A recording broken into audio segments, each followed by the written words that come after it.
Eleanor Hayes heard the horse before she saw the rider, a wet drumbeat of hooves rolling in under the last growl of a passing storm. By the time she reached the gate with Samuel's old Winchester in her hands, the animal was already stumbling, its flanks lathered white, its eyes rolling with a fear that told her something was very wrong before she ever saw the man on its back. He came down hard. One boot stayed caught in the stirrup, dragging him 3 feet through the mud before the leather finally tore loose and let him fall the rest of the way on his own. She had buried one good man already. 2 years alone on the Hayes ranch had taught her that visitors after dark almost never brought anything worth having, and she leveled the rifle at his chest before she allowed herself to look at his face. Blood soaked the front of his shirt, black in the dying light, spreading slow and steady from somewhere high on his shoulder. His right hand lay open and empty in the mud. The revolver strapped to his hip stayed exactly where it was, untouched, and that stillness told her more than a drawn weapon ever could have. A guilty man reaches for his gun the moment a rifle finds him. A man running from something worse simply lies still in the dirt and waits to see whether the person standing over him intends to finish what someone else had already started. "I won't bring trouble to your home," he whispered, and his eyes closed before she could ask him a single question. Eleanor lowered the rifle. She knelt in the wet dirt beside a total stranger and pressed her apron hard against a wound the way she had once pressed a cloth to Samuel's chest, in another storm, in another lifetime, when pressing had not been enough to save him. She did not know his name was Luke Mercer. She did not know a badge lay folded inside his coat, or that the men hunting him through the territory were tangled, root and branch, with the same men who had made certain her husband did not survive a cattle raid the county had recorded as bad luck. She only knew the rain was slowing, that a man was bleeding out at her gate, and that whatever she decided in the next few seconds was going to shape everything that came after it. "Come on, just a little further, Luke." She hauled him up by the good arm and started walking him toward the barn. A promise to Samuel. The ranch had been quiet since Samuel died, and Eleanor had learned the hard way that quiet was not the same thing as peace. She rose before the sun most mornings, because cattle did not care whether a woman had slept, and because an empty house always felt smaller in the dark than it did once the light came up and gave her something to do with her hands. She had learned to mend fence with a mouthful of nails, learned to shoe a horse from a borrowed book read by lamplight until the letters blurred, learned which boards in the porch creaked so she would never again be startled by her own footsteps. Samuel had built this place believing that hard, honest work would always be enough to keep a family safe.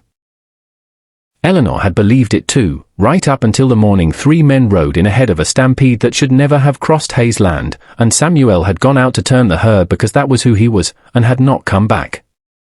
The county called it misfortune. Eleanor called it the beginning of a slower kind of siege she was still living through. It had started small enough that she almost convinced herself she was imagining it.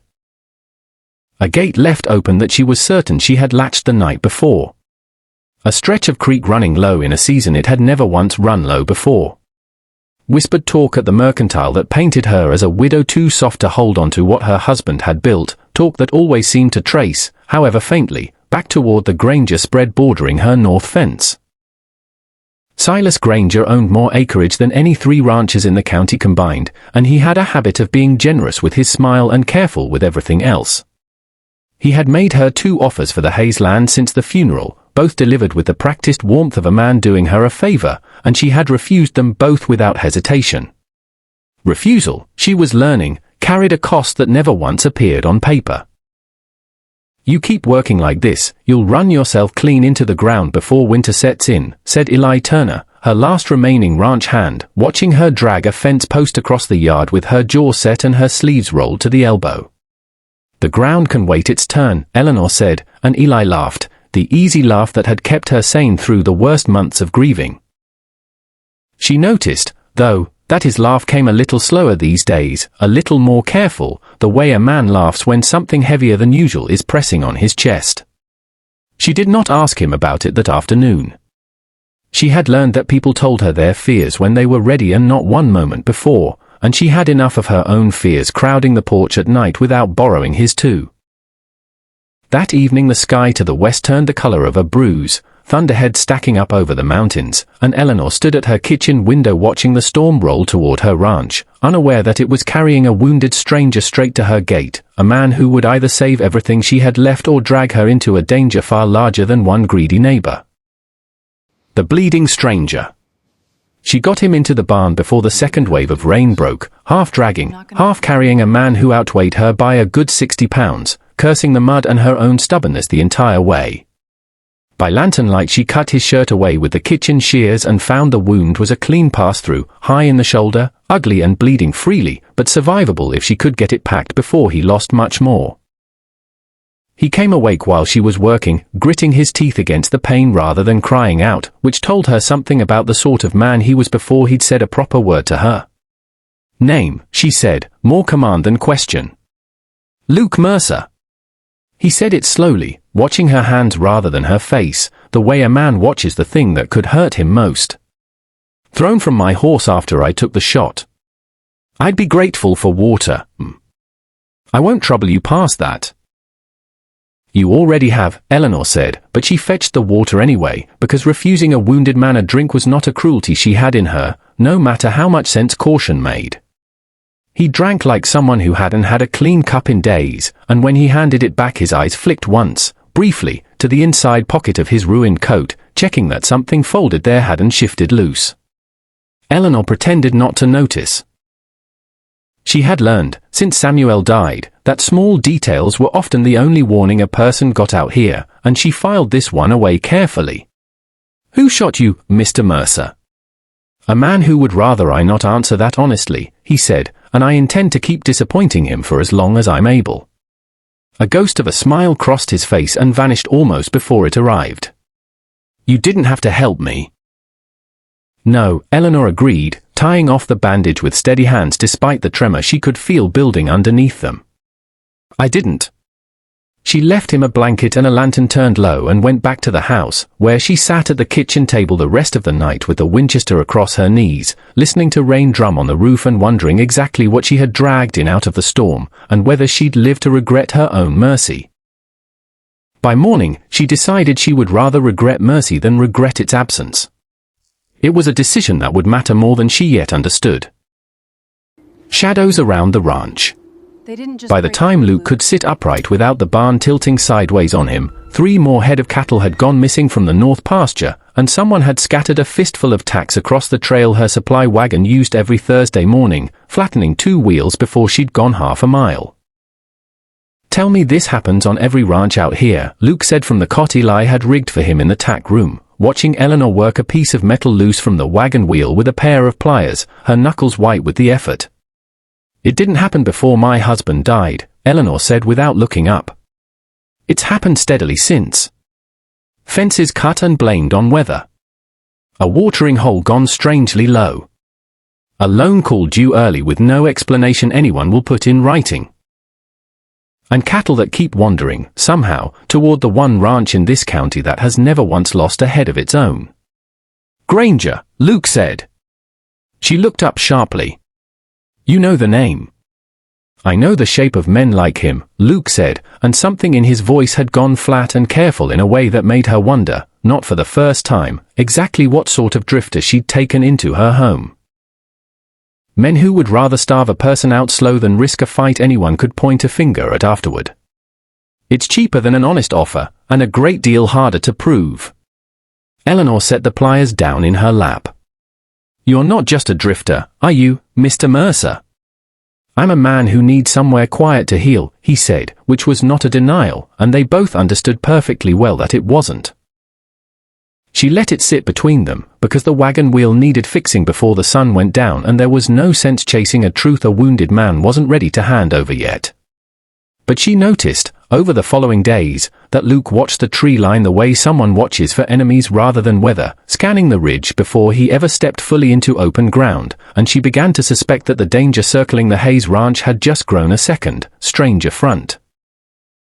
She tested him once, quietly, without telling him she was testing anything at all. She mentioned, over supper, that she planned to ride into town alone the next morning to settle her account at the mercantile, watching his face rather than her plate while she said it. "Not alone," Luke said, too quickly, before catching himself. "Unless you'd rather I stayed here." "It's your ranch, Eleanor. Your call to make." "It is," she agreed, "and I'd rather you came." It was a small exchange, over in a handful of seconds, but it told her plainly that whatever Luke Mercer was running from, he had already decided her safety mattered more than his own caution, and that was worth more to Eleanor, in that moment, than any name he might eventually choose to give her. She noticed something else too, though she was slower to admit it even to herself. That having another set of careful eyes on her land, for the first time in 2 years, made the nights feel a little less enormous. The marshal's instinct. 2 weeks healed him enough for real work, and work seemed to suit Luke Mercer better than lying still ever had. He mucked stalls one-handed, lost a shouting match with a stubborn grey mule that pitched him twice into the same muddy creek in the space of one morning, and attempted to bake a batch of biscuits that came out of the oven hard enough, Eli swore, to use as fence stakes in a pinch. Martial training, apparently, doesn't extend to biscuits, Eleanor told him, laughing so hard she had to brace herself against the table, the first real laugh she'd managed since Samuel's funeral. Luke threw one at her in mock offense, and for one bright afternoon the ranch felt almost the way it used to, before grief moved in and made itself permanent. But the laughter never once stopped him watching. He noticed the ledger Eleanor kept, the faint tremor in her hand over the line recording her loan payment. He noticed how often riders passed close along her fence without any honest reason to. He noticed that Eli flinched at unfamiliar hoofbits the particular way a man flinches when he has already been threatened once and is waiting, every day, to be threatened again. "Your bank," Luke said one evening, sitting across the kitchen table from her, a cup of coffee going cold and untouched at his elbow. "Who holds your loan?" "A branch out of the territorial capital." "Why?" "Because I have read 100 ledgers that looked exactly like fraud before I understood what I was looking at, and yours has the same shape," he said. Then, quiet and plain, he finally gave her the truth he'd been circling for weeks. "I was a United States Marshal for 6 years, Eleanor. I helped bring down a network that stole land the same patient, careful way someone appears to be stealing yours. My partner, Noah Whitfield, was killed exposing them 18 months ago. I've been running since, mostly from my own guilt, if I'm being honest with you, for the first time since your gate." Eleanor sat very still, her coffee forgotten. "And the man who shot you was one of theirs?" Luke met her eyes. "I didn't come here looking for another fight, Eleanor. But I don't believe I rode into your gate by coincidence. I think I rode into the same fight, wearing a different rancher's name and a different widow's grief." The kitchen was quiet a long moment, rain ticking softly against the window glass. "Then help me finish it," Eleanor said finally. "Properly. With proof, not with more graves." Luke reached across the table, and for the first time, she let him take her hand. "Secrets buried with Samuel." The proof, when it finally started arriving, came from directions neither of them expected. Benjamin Crawford rode out one grey afternoon, a bank auditor from the territorial capital, thin and precise behind wire-rimmed spectacles, a leather satchel of ledgers balanced across his saddle like something he guarded with his life. He had heard, through channels he wouldn't name outright, that a former marshal was asking careful questions on the Hayes ranch, and he had come to add what he knew. "Yours was forged, Mrs. Hayes," he said, laying documents across her kitchen table with the careful, unhurried hands of someone who took honesty as a personal matter. "The signature on this loan is dated 3 months before your husband died. Someone began building the case against this ranch while Samuel Hayes was still alive to fight it." Eleanor's hands went cold around her cup. That night, searching through Samuel's old trunk for nothing more than the comfort of his handwriting, she found his journals instead. Pages describing strange riders scouting the river boundary on Granger's payroll, a stampede that began from a direction no accidental stampede should ever have started from, a half-finished sentence about a conversation overheard at the feed store that he had never lived long enough to act on. He knew, she whispered, running her thumb over the ink. He knew something was coming. Luke read over her shoulder by lamplight, his hand settling steady on her back. "He knew enough to be dangerous to them," he said quietly. which is very likely why the raid that killed him was never the accident the county recorded. Eli returned 2 days later, thinner and quieter than the man who had ridden out weeks before, and finally told them the truth he had been too frightened to say aloud. Granger's men had threatened his wife and his children by name, had described exactly which window their bedroom faced, and he had run not out of cowardice but out of a father's plain arithmetic. He had come back anyway, because the fear of losing Eleanor's ranch had grown, at last, larger than the fear of his own safety. "I should have told you the day it happened," Eli said, unable to meet her eyes. "You told me the moment you were able to," Eleanor said, and meant it, and understood in that moment that courage rarely arrives on schedule, it arrives when a person can finally afford it. Truth's no longer hidden. They sat on the porch the night everything had finally been said aloud, the ranch dark and quiet around them, crickets loud in the grass, and Eleanor asked the question she had been circling for weeks. "Why did you really stay, Luke? You healed enough to ride on a week ago." He was quiet long enough that she thought he might not answer at all. "Because Noah died trying to do the right thing, and I ran instead of finishing what we started together.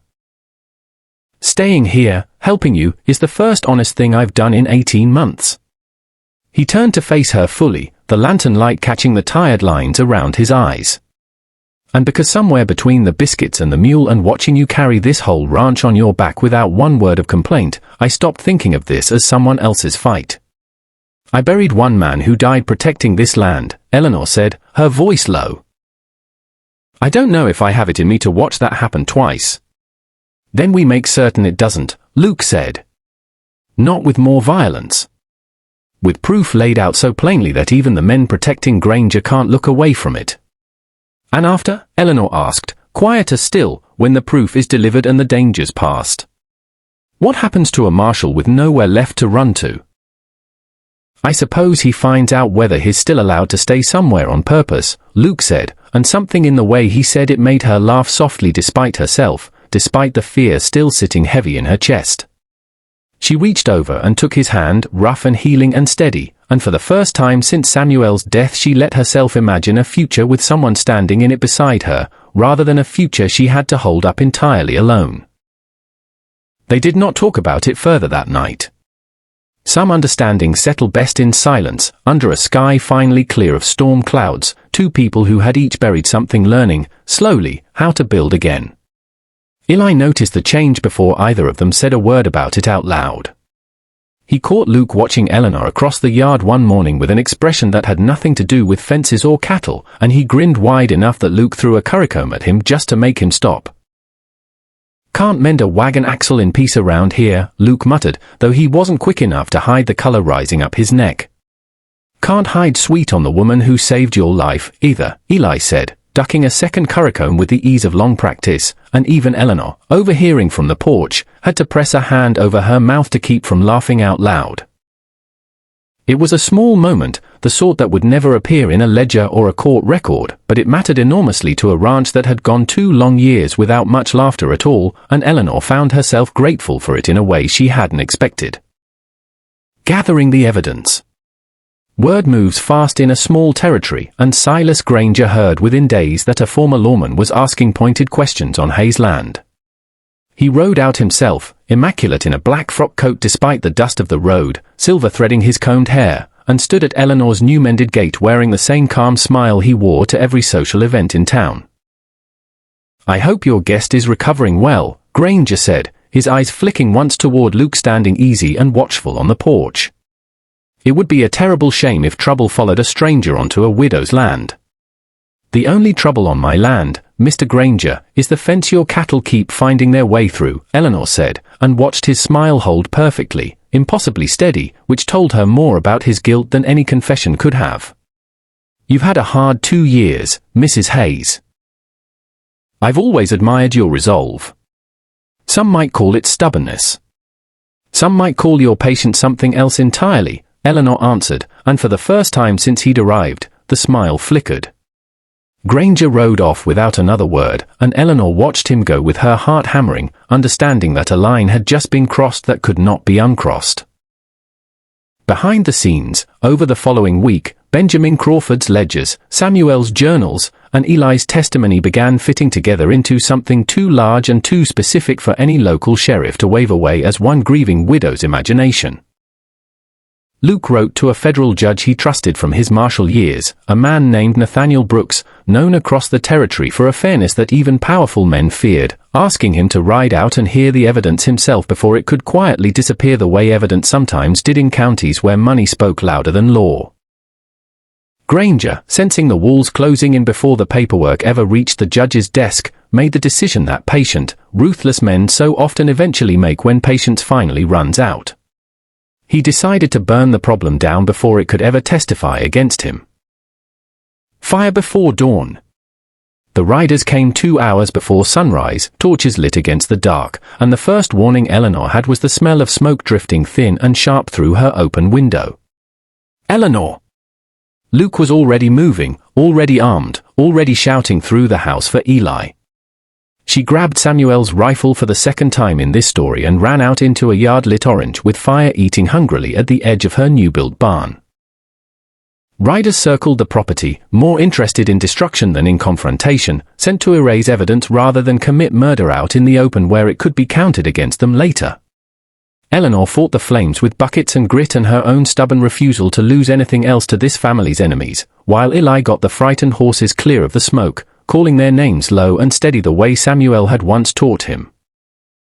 Luke moved through the chaos with the discipline of someone who had done this kind of work before, calm where panic would have gotten someone killed, disarming one rider with nothing but his hands and the man's own reckless momentum, putting him face down in the mud without firing a single shot.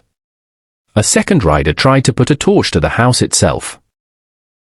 Eleanor met him with the Winchester raised and steady, and something in her voice when she told him to drop it carried enough of Samuel's old certainty that the man believed her and obeyed.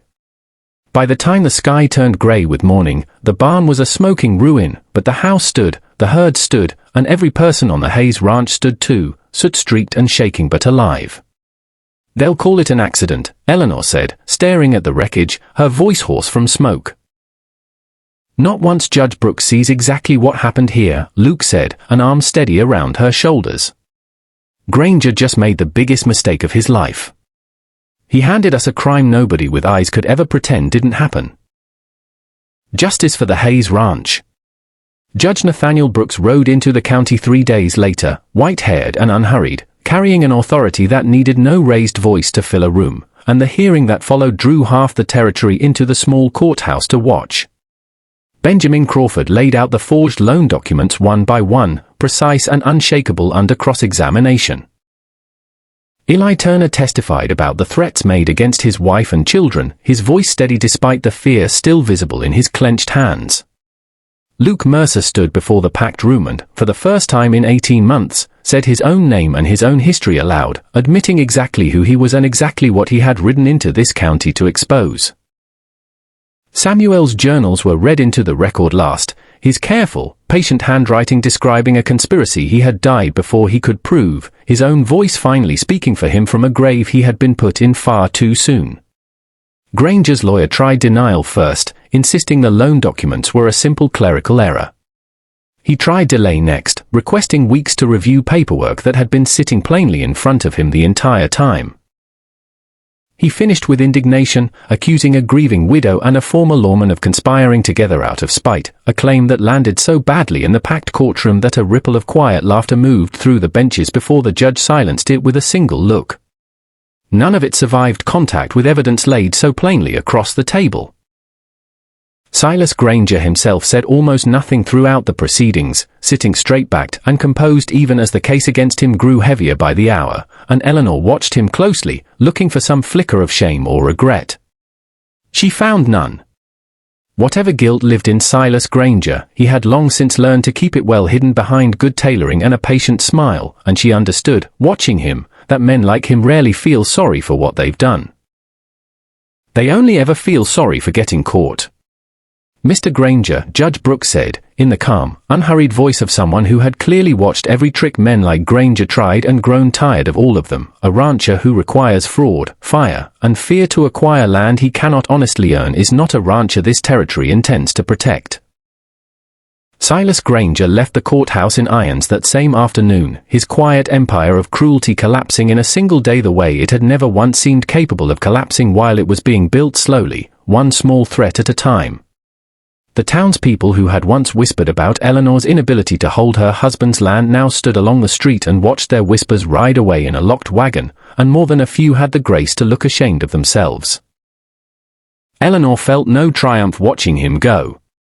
She felt, instead, something closer to relief, and beneath that, a quiet, steady grief for a husband who had not lived to see his own name finally cleared. A new gate, a new beginning. Spring rebuilt what fire had taken. A new barn rose where the old one had burned, raised in a single long weekend with the help of neighbors who had been too frightened to help before and were ashamed enough, once Granger was gone, to make up for it with lumber, nails, and long honest days of work they had once been too afraid to offer. Eleanor stood at her new ranch gate one evening, watching the sun go down gold over land that finally, fully belonged to her again, and found Luke waiting there the way he had once collapsed there, except upright now, healed, steady, and smiling. "I told you once I wouldn't bring trouble to your home," he said. "You brought exactly the right amount of trouble," Eleanor said, and meant every word of it. He didn't kneel this time out of injury.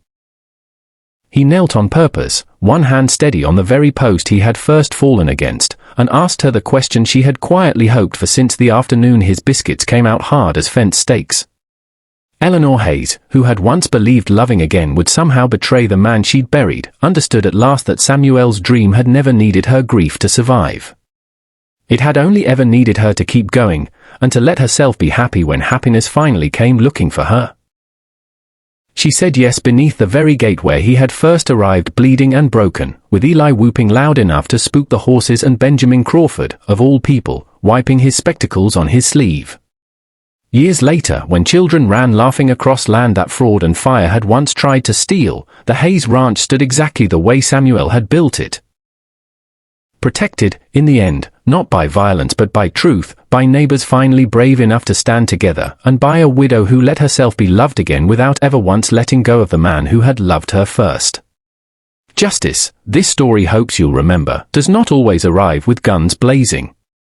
More often it arrives quietly, as a ledger, a journal, a frightened man finding his courage at last, and a community that finally chooses truth over fear. And healing, real healing, was never about forgetting what was lost. It was about making room, at last, for whatever comes next. Subscribe to see how this unfolds, and comment where you're watching from. I would love to say hello to you, just to know how far our story is going.